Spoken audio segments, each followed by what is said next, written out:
I know the world is falling apart. It's so scary. Thank you for being here. Good morning. Good morning. Hello. All right. So we are picking up on, I think, the topic this week, right? The problem of evil.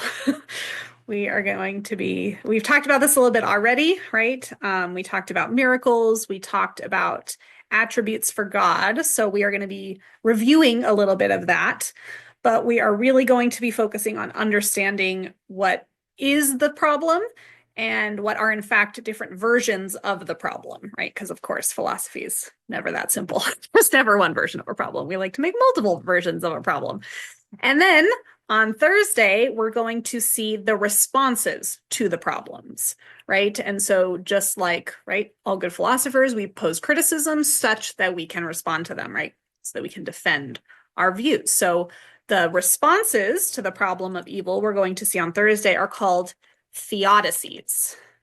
Okay, so a theodicy specifically is a story that we tell to try to explain why a particular god would allow evil to occur, right? Or so much evil. So we'll get a better sense of what those theodicies need to do, right? Once we understand what the problems are. But we are about halfway through the quarter now, if you can believe it. So I did just want to check in, see how we're all doing. I'm finally in a place where I can start catching up on grading. So you're starting to get feedback from me on your drafts. But again, very generous late policy. So if you need to go back and resubmit stuff, that's not a problem. Please do. Just make sure to add a comment so that I can regrade it if need be. But yeah, so hopefully things are going well there. Any questions about anything in the class so far? Or we're at paper. No? Well, you guys don't have too many midterms or anything going on? Okay, so just to kind of see where we're at in the quarter, like I said, we're halfway through. So after this week, we are going to cover our last section on metaphysics, right? Which is talking about different conceptions of ourself, right? So we've been talking a lot about God, of course. There's a lot to be said. But now we need to talk about what philosophy of religion has to say about us, right? And specifically, of course, religion and personal identity tend to coincide around topics involving things like a soul, right? Or the afterlife. Okay, so there's going to be discussions about what happens to us, right? Whoever we are upon physical death, right? What happens to if there is a non-physical part of ourselves, where does it go, right? And again, how do we know? And then we're going to be moving into more epistemological issues, right? So moving away from arguments for God's existence, right? So this week is actually the first argument against God's existence, right? That we're going to see. You can't prove that something doesn't exist, right? So this is the closest thing to the argument against God's existence. All the other things we've seen have been arguments for God's existence or critiques, right, of those arguments. So we're going to get into religious epistemology, right? If we can't actually prove that a God exists, maybe we can at least argue that it's reasonable to believe in a God, right? That it's rational to believe in something, given that we don't have that evidence. Okay, so we're going to take a look at how we ought to view faith and its relationship to reason. Then we'll get into other epistemological issues like how ought we treat the fact that there are so many different religious traditions, right? And they all seem to make either different claims or perhaps even contradictory claims, right, about what exists in the world. Like, can it be the case that there's both one God and many gods, or is one religion right and the other ones are wrong, right? Or are none of them right, or are all of them right, right? How do we treat all of these different religious traditions? And then we're going to be ending the quarter with some other sort of reflections on values, right? So what is the connection between religion and our value systems, religion and ethics? And then what does it mean to approach philosophy and philosophy of religion given values that we tend to already have, right? Because we are human beings, we have biases, right? We approach all of our questions, especially our philosophical questions, with those biases, right? So we're going to end the quarter looking at some other considerations we might take into account, right? As you continue to explore these questions throughout your life, right? If you decide these are the kinds of questions you want to entertain, right? What are some varying approaches? Because you may have noticed, other than like Linda Zagzebski and like a woman here or there, it's been all white dudes, right? We've only been reading dead white dudes, right? And dead white dudes from primarily Christian traditions, right? So again, what does that mean for the conversation, right? Whose voices have been left out? So that's where we're going to be ending the quarter, right? Looking at the relationship between values and these questions and religion. All right, so that's where we're headed, right? But as I mentioned, this is our last segment focusing specifically on God, right? And God's existence. And it's going to be the one argument against God's existence that we're going to be looking at, right? So hopefully that's a nice little intro for you. If you'd like to follow along in the PowerPoint, that would be a great idea. I can also share my screen. But I'm going to be skipping around a lot. So if you want to kind of move through on your own, it might be good to open it up in your window as well. I can actually, so you don't have to just look around through Canvas. I'll share the link here in the chat for you as well. Screen. I got to make all my little bubbles go away. All right. So hopefully this slide in front of you now, right, that you can see should just be a review, right? These are the attributes that are traditionally inferred or derived from the traditional understanding of God as a perfect being, right? An all perfect being is seen as having these qualities. Okay, but what we want to focus on are 3 attributes in particular, right? And so those are the ones that are highlighted here in orange. So who can tell me, and I'm going to stop sharing for a second because, excuse me, I want to see your faces. Who can tell me why those 3 attributes in particular are of import when talking about the problem of evil, right? There are lots of attributes of God, but the problem of evil only results when we put these 3 attributes together. Why are they so important? Very good, right? So from omnibenevolence, right, that notion of being all good, or morally perfect, it seems reasonable to infer, right, that a morally perfect or an all good being would not want, like you say, would not desire unnecessary suffering, right? We don't typically associate moral perfection or moral goodness with wanting people to suffer. We typically associate that with, like, I mean, we have words for it, sadism, right? And there's probably a word that the sadistic and satan, right? There's probably a reason those words are so close together. We literally think of it as the antithesis of what is good, right? To want someone or to enjoy or to desire, right, them to suffer. Okay, so moral perfection, right, is going to require a desire then for goodness. And we think that a lack of suffering, right, is good. Excellent. Okay, so omnibenevolence, we get a desire for goodness, a desire to eliminate suffering. What else? Why are some of the other... David, I think you were trying to chime in, but you were muted. So if there was another one you wanted to... Good. So justice implying something about fairness, right? And so this too, we might get from omnibenevolence, right? An all good being, a morally perfect being, would also be a morally just being, right? So any evil that they might find necessary, right, would only be necessary insofar as it achieved justice, right? Anything beyond what would be necessary to achieve justice is then considered unnecessary. So omnipotence, right? The power of God being all powerful. So yes, in terms of God's power, that's another aspect of God's will, if God wants something or wills something to be the case, right, an all-powerful being can make it the case. And Yeah, so supposedly, I was right, there are consequences to how we treat people based on whether we judge them to have done something right or something wrong, right? Whether we're holding them responsible for their actions or not. And yeah. a big reason why free will is important is because we typically think that that is a necessary condition for moral responsibility, right? It's not that you just automatically are morally responsible for your actions. I'm sure we can think of lots of instances in which we would not hold someone accountable for their actions.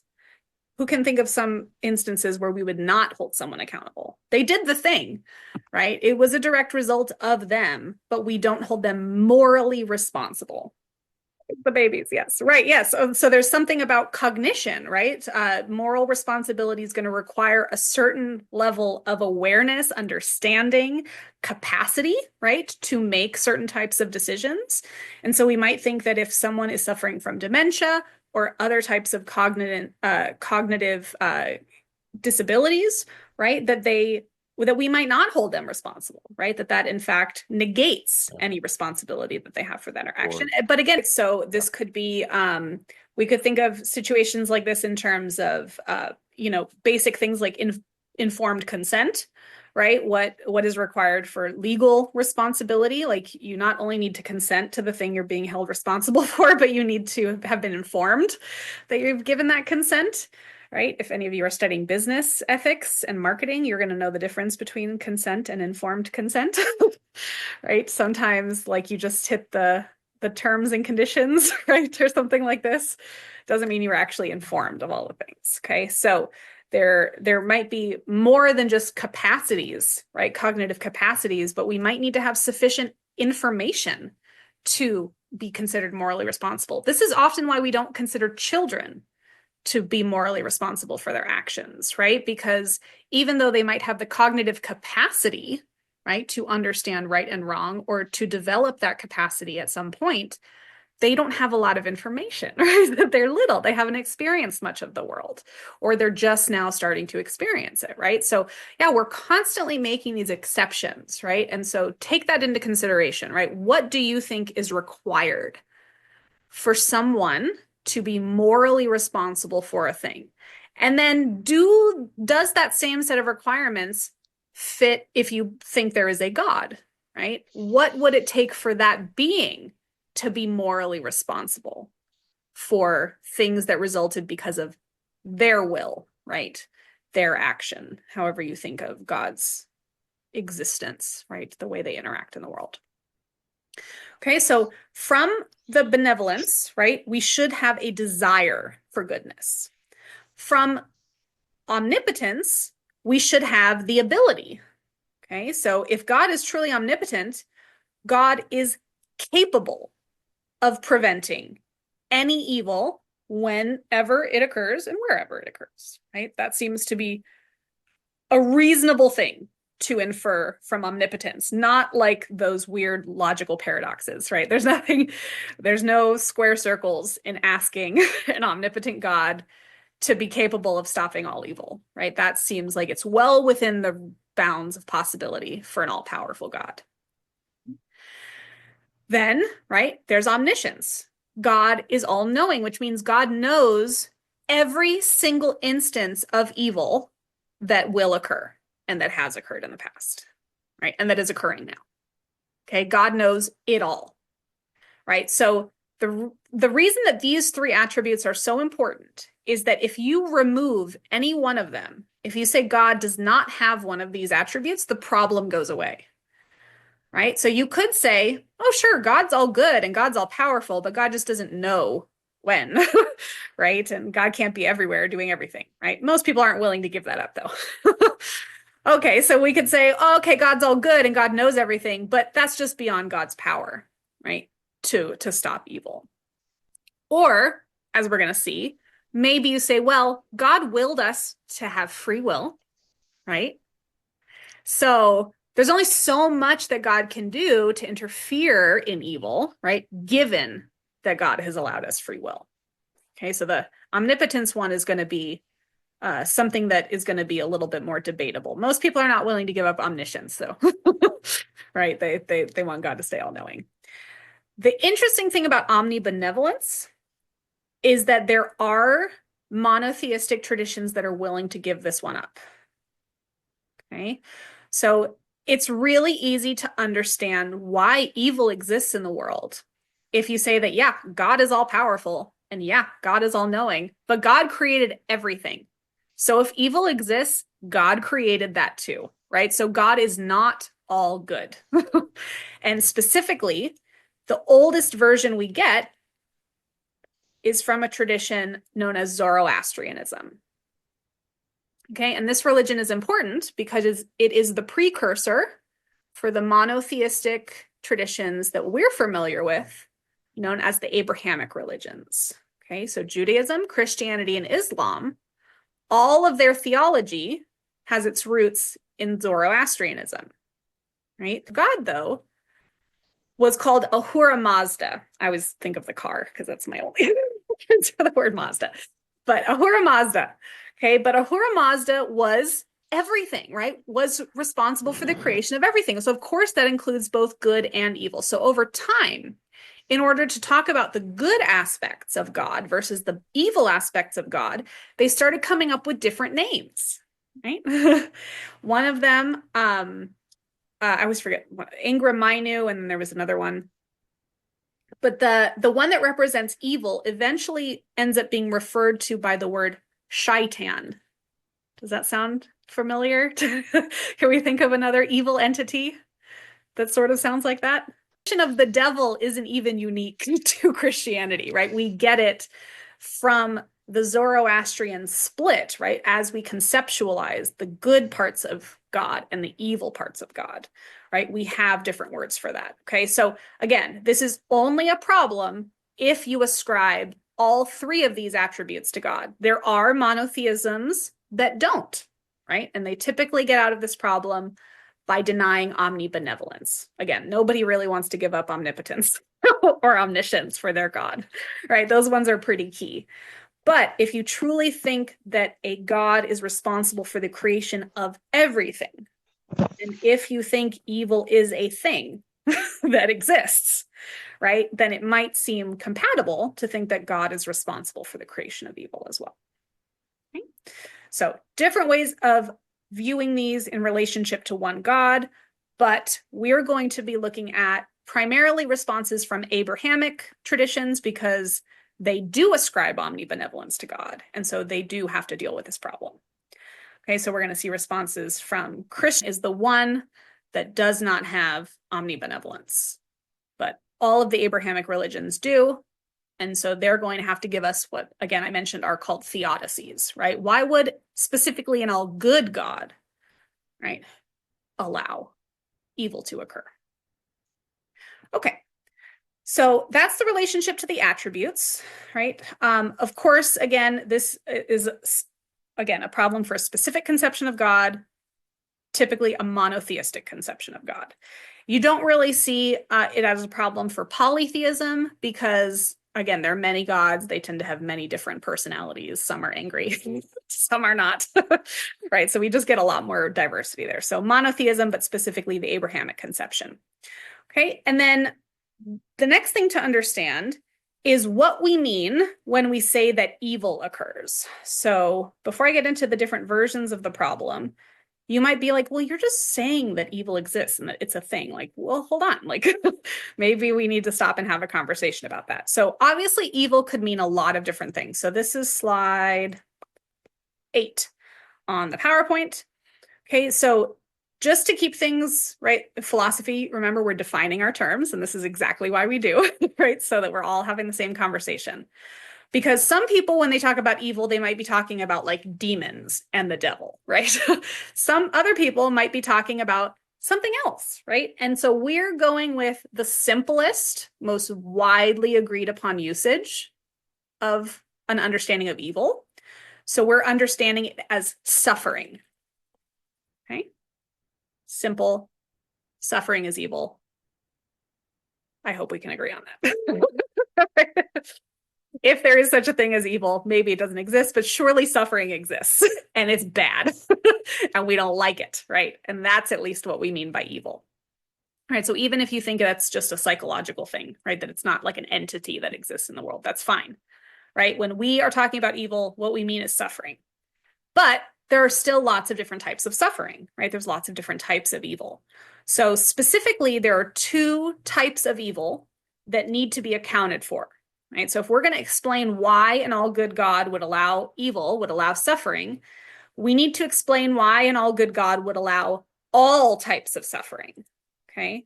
And this is important because some theodicies will explain away some types of suffering, but not all of them, right? And so we want theodicies that will explain all the suffering. So the two types of suffering are moral versus natural evils. Who can explain the difference to me? Maybe with an example.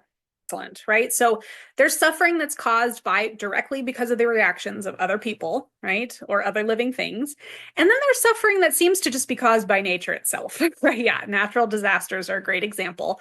Although one now could argue like the degree of natural disasters is exacerbated because of like human contribution to climate change, right?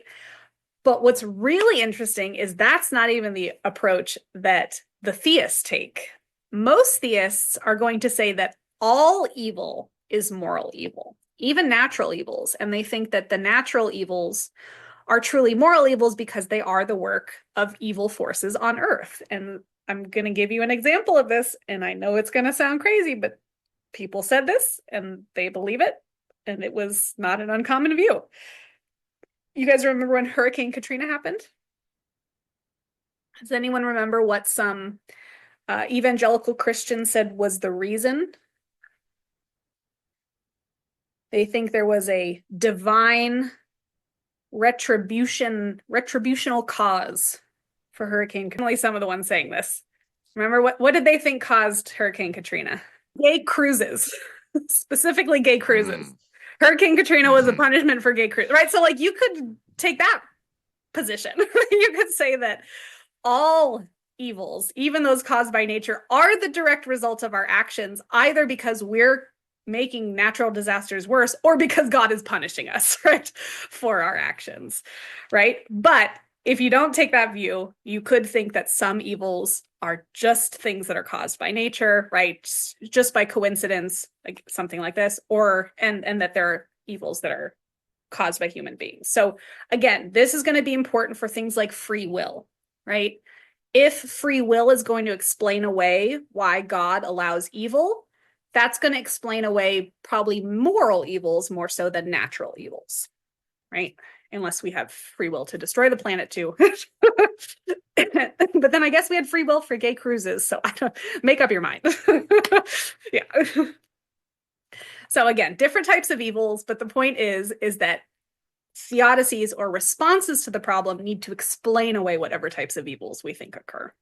All right, and this is some basic understanding that is not too metaphysically laden, right? We don't have to postulate anything wild to just understand suffering as evil. Okay, so now let's backtrack a little bit to the different versions of the problem. So this is going back to, we'll start on slide 5, and then slide 6 shows how they result in two different problems. So the idea here is that we can understand the versions of the problem of evil as one being deductive and one being inductive, right? So this is why that logic lesson at the beginning of the quarter was so handy. We keep coming back to it, right? So if you remember, deductive arguments try to guarantee the truth of their conclusion, right? So this is an argument against God's existence. So the deductive version of the problem is trying to prove that God does not exist, right? So that's going to be the strongest version of the problem. The inductive problem is, by its name, right, only going to be probabilistic, okay? So the inductive version of the problem says, look, even if we could explain why God allows some evil, there just seems to be so much. It seems very unlikely that this all good God you're talking about exists. Like, it just doesn't seem plausible, right? We can't prove it.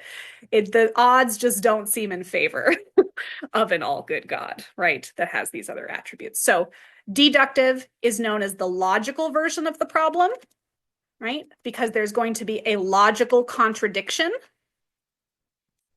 according to this version, right, between God having these attributes and evil occurring, right? The idea is like it's either one or the other. So like a disjunctive syllogism, either this or this. Well, it can't be this because we know evil does in fact occur, right? So it's got to be the other one. Or the inductive version, which is known as the evidential problem. And again, it's just probabilistically speaking, right? Given the amount of evidence we have, there just seems to be an inordinate amount of unnecessary evil that just makes the likelihood of an all good God, as the Abrahamic conception establishes it, very unlikely. Okay, so two different versions of the problem, right? One trying to be deductive, one trying to be evidential, inductive. Okay. So any questions about this categorization of things before we move on? Okay, then the last thing I'll say again is that there's a little bit of this on slide 7, right? Just saying a little bit more about what we mean even by suffering, right? If you're like, okay, you even need to define that, right? Like, yes, evil is suffering, but what is suffering? Hopefully we are aware that suffering can take many forms, right? It's not just always physical suffering, right? But any type of suffering.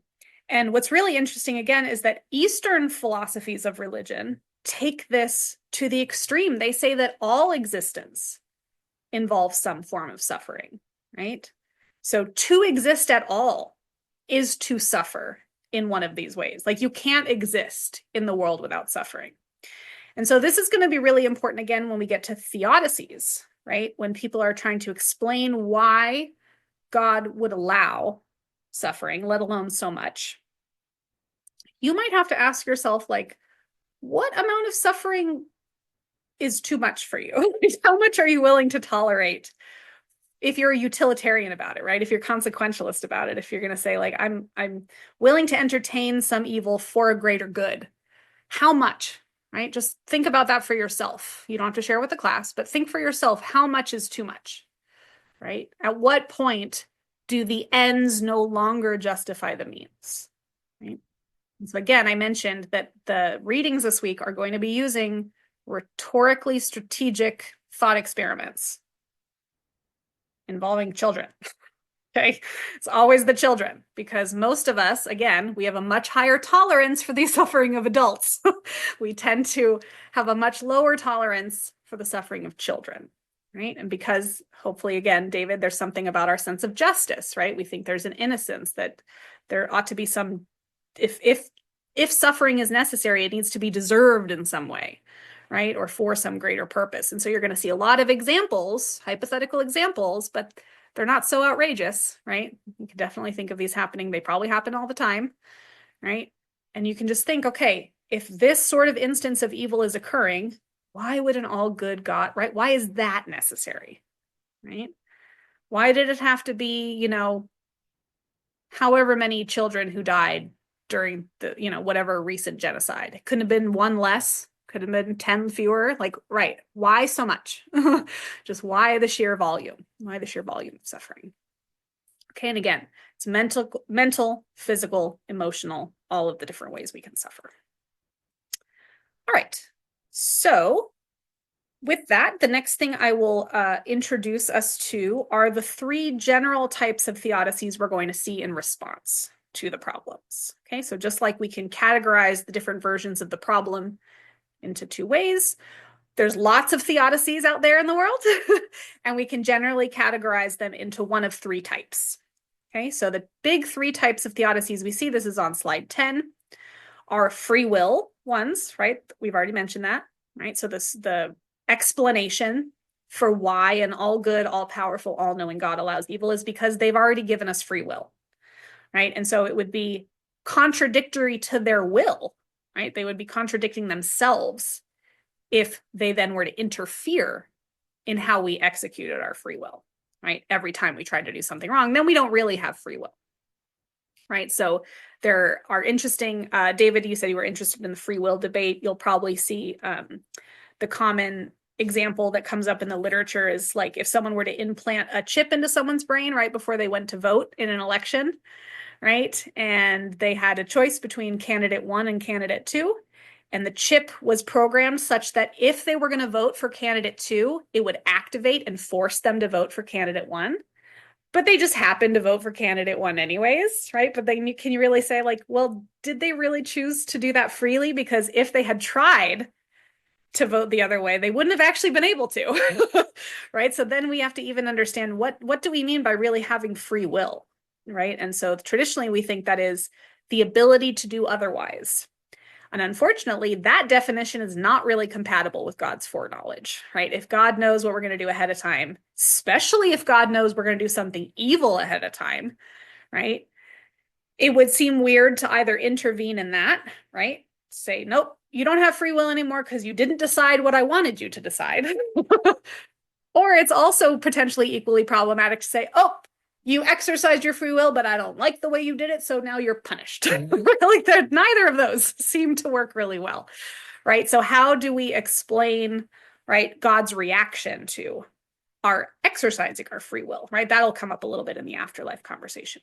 But free will, that is a very plausible and often referenced story for why God allows evil. But again, that only explains moral evils.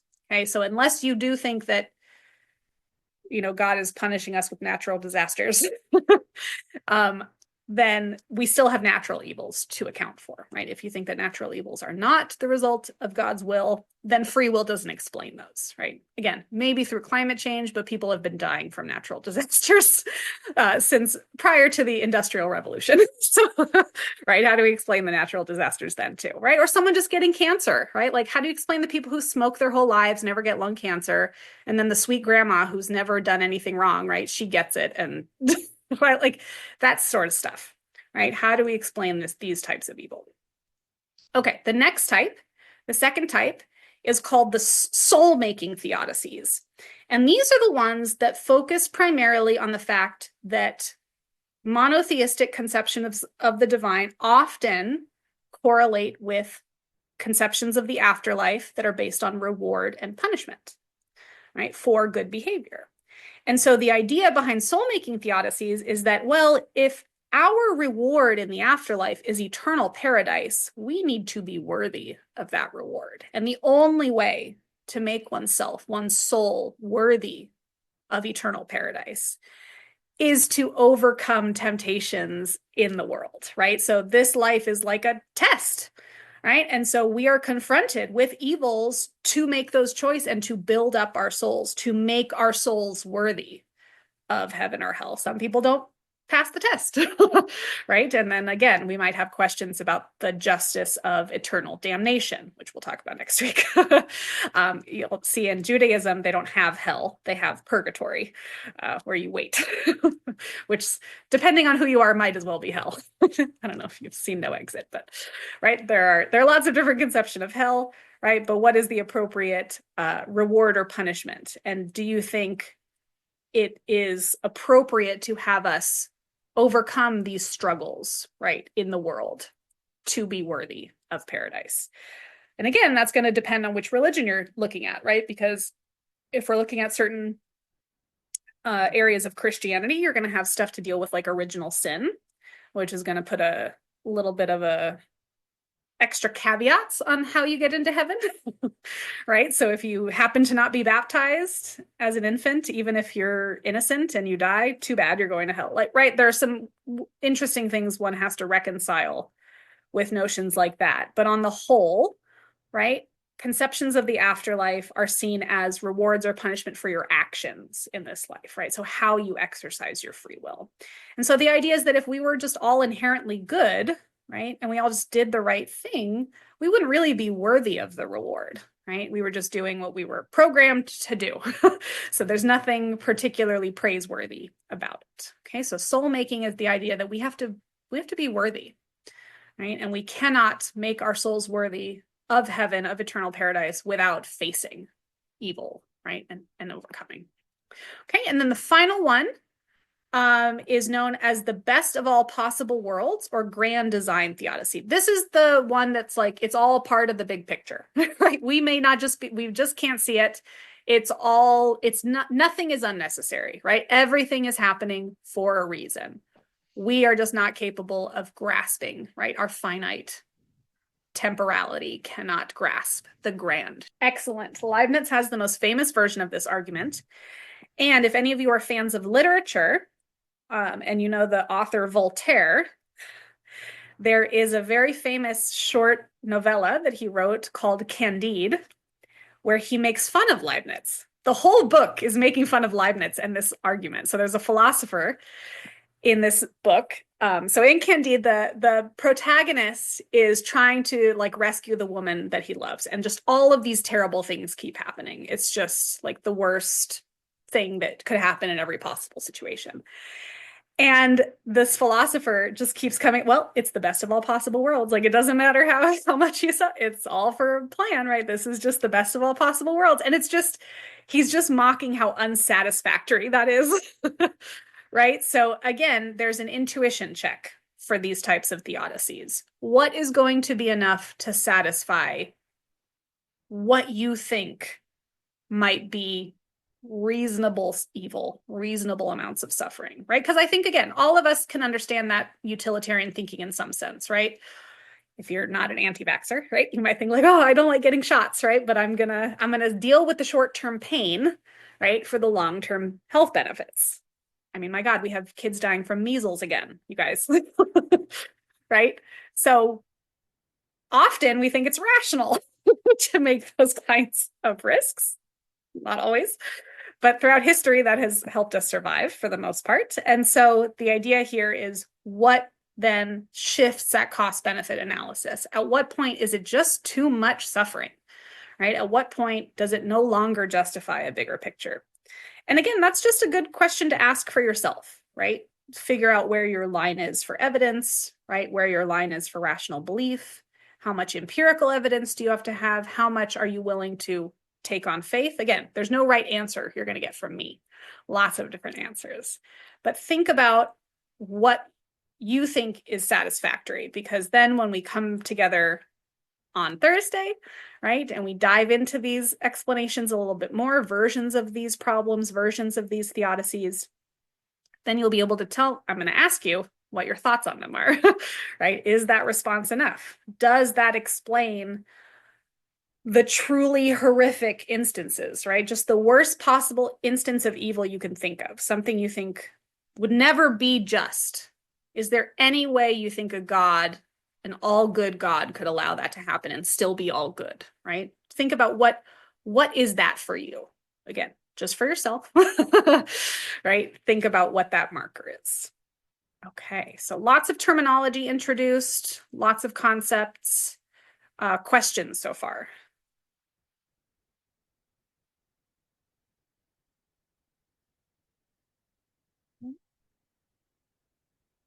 Anyone still like, no, there's no evil, there's no suffering, this is not a problem? It's just a construct of the mind. Mind over matter. No? All right, good. Then our instincts are in the same realm there, right? There is suffering. Hopefully we consider that to be bad, if not an evil, right? And then we want an explanation for that evil.